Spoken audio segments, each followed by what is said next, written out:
अरे मला माहिती होतं. काय सांगू इच्छिता तुम्ही?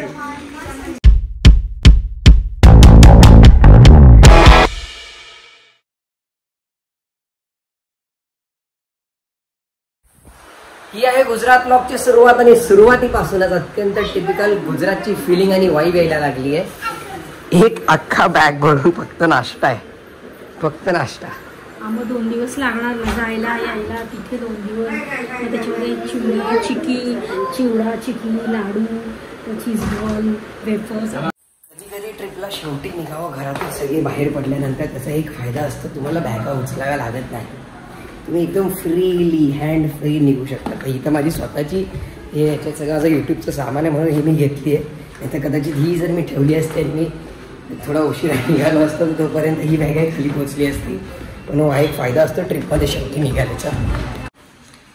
Hello one, good morning from Gujarat. So this is day 1 of the trip and we have reached अहमदाबादमध्ये आहोत. आता इथे एक प्रसिद्ध मंदिर आहे संकेश्वर म्हणून, इथे जाणार आहोत. मग दिवसभर लोकल ट्रॅव्हलिंग, त्याच्यानंतर रात्रीचं मजेश आणि संध्याकाळचं अंबावजी मंदिर आणि त्याच्यानंतर रात्री mount Abu Rajasthan. Not fixed but yeah this is the itinerary which I know for day 1. Let's start day 1. आता टेम्पररी आत थोडं फ्रेश वगैरे व्हायला एका धर्मशाळेत आलो आहे. या इथे खूप साऱ्या धर्मशाळा आहेत अशा गल्ल्या गल्ल्या. एक ही आहे, एक पाटी आहे, एक समोरच्या साईडला सुद्धा आहे. आता मंदिरात जाण्यासाठी मी कुर्ता पायजामा घातला आहे. सो असा माझा आता सध्याचा सेटअप आहे. ट्रायपॉड, कॅमेरा आणि माईक लावला आहे. माझ्याकडे तर मोठा माईक सुद्धा आहे व्लॉगिंगचा, पण त्यासाठी ते अडॅप्टर घ्यायचं आहे. ते राहिलं चुकून, मी फक्त माईक घेऊन आलो, अडॅप्टर घेतलंच नाही. तर हो, आता दर्शनासाठी चाललो आहे. दर्शन करून थोडं लोकल एक्सप्लोर करेल, मग परत ट्रॅव्हल करायचं. मग ट्रॅव्हलिंगच्या वेळेस थोडं मी चेंज करेल आउटफिट पुन्हा. सो येस, आता मंदिरात जाऊ दर्शनासाठी. आलो आता मंदिरात आत जातोय. येस, सगळे तोपर्यंत पुढे निघाले. मंदिरात आलेलो आहे. माझ्याशाने खाली जायचं आता, कारण इथे सगळे कळस दिसायला लागलेत. येस, माझ्याशाने खाली जायचं आता.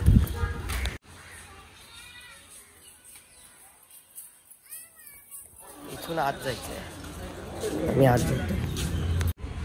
The temple looks mesmerizing. The sculptures and all on the walls just look amazing. दर्शन घेतलं, आता बाहेर आलो आहे. मंदिराच्या आत फोन अलाउड नव्हते. त्यांनी आधी त्यांचे स्ट्रिक्ट इन्स्ट्रक्शन होते की with phone you can't enter. तर त्यांनी फोन त्यांच्या त्या लॉकरमध्ये ठेवायला लावले होते. दर्शन वगैरे घेतलं आहे. मामा, मम्मी, आई, बाबा ते पूजा करत आहे. तोपर्यंत मी इथे लोकल एक्सप्लोअर करतो आहे. सो या, इट इज गुड. लाईक आपल्या महाराष्ट्राच्या तीर्थस्थळांसारखंच आहे. गुजरातच्या गेलं कॉपीराईट यायचा गुजराती गाण्याचा. नाही, महाराष्ट्राच्या आपल्या तीर्थस्थळांसारखंच आहे. आता इथे सगळे छोटे छोटे दुकानं आहेत. इथे मंदिराच्या बाजूला पूजेची सामग्री वगैरे ते सगळं होतं. पण चांगलं आहे, म्हणजे एवढं काही हे नाही आहे.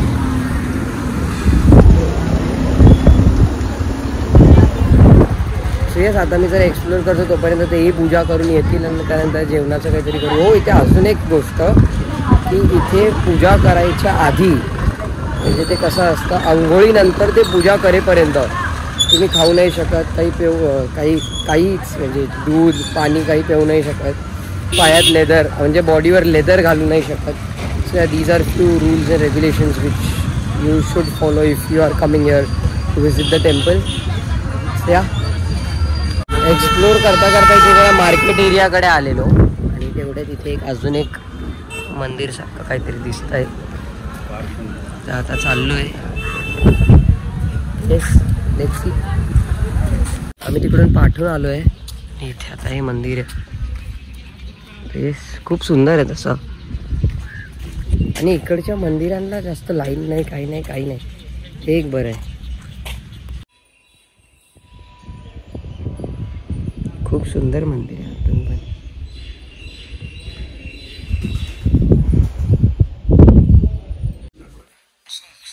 तिकडे सो या प्रत्येकाच्या बाहेर नंबर दिला 41.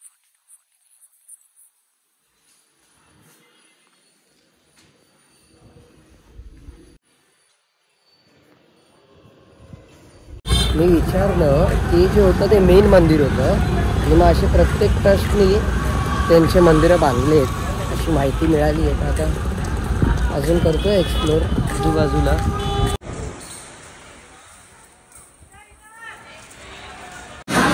आता लंच टाईमसाठी धर्मशाळेत जेवायला आलो आहे. सकाळी हलकीशी डिसअपॉइंटमेंट होती कारण कांदा लसूण नव्हता, थोडं वेगळं वेगळं वाटत होतं. पण आता या जेवणात असं काही फरक वाटत नाही आहे. म्हणजे इट इज विदाऊट कांदा लसूण, पण काही असं महसूस होत नाही आहे. ही मिठी डाळ आहे, तर याच्यासोबत एक आंबट गोड डाळाचं पण ऑप्शन असतं.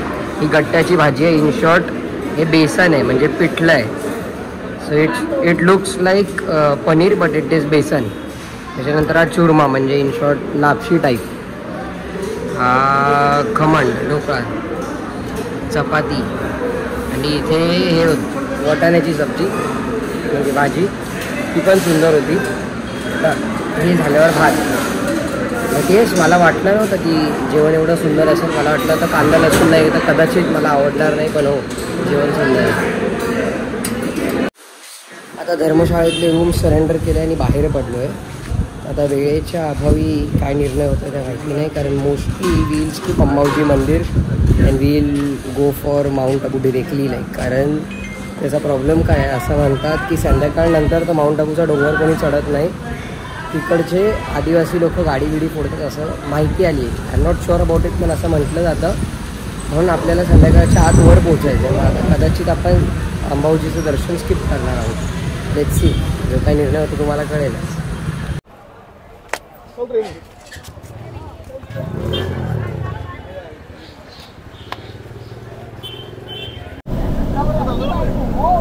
गुजरातच्या पावसाचा आढावा घेतोय रस्त्यात जाता जाता आणि अत्यंत सुंदर वातावरण आहे. आता 2 वाजता निघालो होतो, 5:30 वाजले. अंबाजी मंदिरला चाललोय आणि तिथून पुढे माउंट आबूला जाणार आहोत.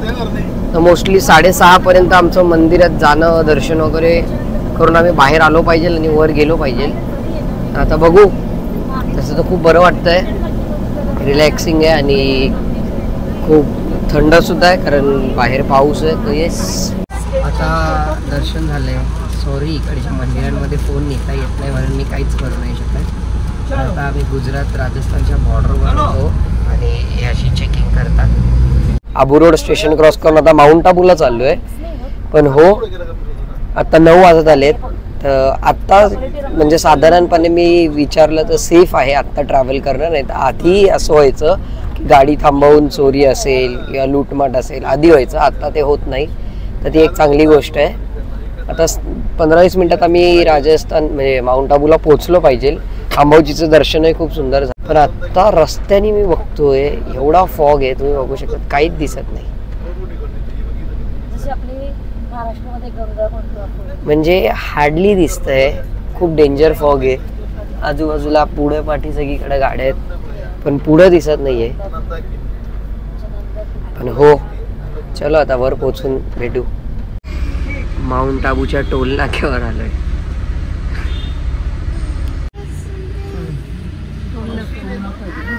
टोल नाका आहे, टोल नाका. हा आमचा स्टे इथे. आणि आज मी इथे 6 वर्षांनंतर परत आलोय. म्हणजे मी लास्ट टाइम इथे आलेलो जेव्हा मी 10th होतो. म्हणजे 10th एक्झाम पास झाल्यावर, पासआउट झाल्यावर वेकेशनसाठी इथे आलेलो. हां, अंबिका. त्याच्यानंतर आज मी इथे येतोय. पण आजही ते दुकानं जे आम्हाला माहिती आहे ते आहेत. आणि बाकी तर वेदर इज अमेझिंग. थोड्या वेळा आधी खूप थंडी होती, क्लाउड्स होते, आता पाऊस. 6 वर्षांनी आलो आहे. आजही दुकानं जे आपल्याला म्हणजे जे मला माहिती होते तिथे मी गेलो, पण त्याच्या आजूबाजूला कॉम्पिटिशन खूप चालू झाली आहे. दुसरं, मी मागच्या वेळेस जेव्हा आलेलो 2018मध्ये, तेव्हा मी मे महिन्यात आलेलो. तेव्हा थंडच होतं, पण एवढं काही गार नव्हतं. आत्ता पावसाळ्या महिन्यात आलो आहे. आत्ता ॲक्च्युअल थंडी आहे आणि पाऊसही येतो आहे. So this is something a very different experience from last time. Now I am imagining की डिसेंबर महिन्यात किंवा नोव्हेंबर महिन्यात इथे काय हालत होत असेल. आता मी रॅन्डम खूप लेट झाल्या म्हणून रॅन्डम सगळ्या गोष्टी ऑर्डर करतो. कुठून पराठा तर कुठून रबडी. तर आता बाकीच्यांसाठी तर मी जेवण सांगितलं आहे, पण तरी I am not part of dinner now. Cheese Maggi हे असं सगळं जरा इथे आपण असं आज ट्राय करू. आणि मग उद्यापासून नॉर्मल जेवण. पार्सल घेतलं आणि आता स्टेकडे आलो आहे. ते तर बरं आहे बाबा, वॉटरप्रूफ आहे, तर मी व्लॉगिंग करू शकतो. हो, खूप बरं वाटतं आहे परत येऊन. आता मोस्टली एक्सप्लोरेशन पार्ट तर उद्याच होईल. उद्या सकाळी जिथे जिथे गेलेलो त्या सगळ्या गोष्टींमध्ये सगळ्या ठिकाणी परत जाऊ आपण. सुप्रभात, good morning. This is day 2. आत्तापर्यंत 2 राज्य बदललीत. महाराष्ट्रापासून गुजरातमध्ये आलो, गुजरातमधून राजस्थानमध्ये आलो आणि आत्ता आहे मी माउंट आबूला. आणि आत्ता तुम्हाला माउंट आबूचं पहिलं तर मी हे प्लेझेंट वेदर दाखवतो. अत्यंत सुंदर वेदर. फॉग्स आहेत की क्लाउड्स आहेत आजही कळत नाही, पण mostly I feel this is clouds not fog. I should give my room tour. So yes, I will stand in this corner. एवढा मोठा असा रूम आहे, हा बेड आहे. पाऊस आला तर माझं रेनकोट, थंडी वाजली तर माझं jacket. I am all ready, all set. त्यानंतर टी व्ही, ड्रेसिंग टेबल, माझी बॅग, एक्स्ट्रा सामान ठेवायला, बॅग्स ठेवायला, कपडे ठेवायला, आणि इथे आत वॉशरूम. आणि इथं ड्रॉवर आहे का चेक करू. नाही, ते शोपीस आहे. तर yes, this was the room tour. So far so going great. Let's see. आता नाश्ता करायला खाली आलो आहे. इथे जावं लागतं नाश्ता करायला. तोपर्यंत तुम्हाला इकडचं वेदर दाखवतो. वेदर खूप सुंदर आहे. So yes,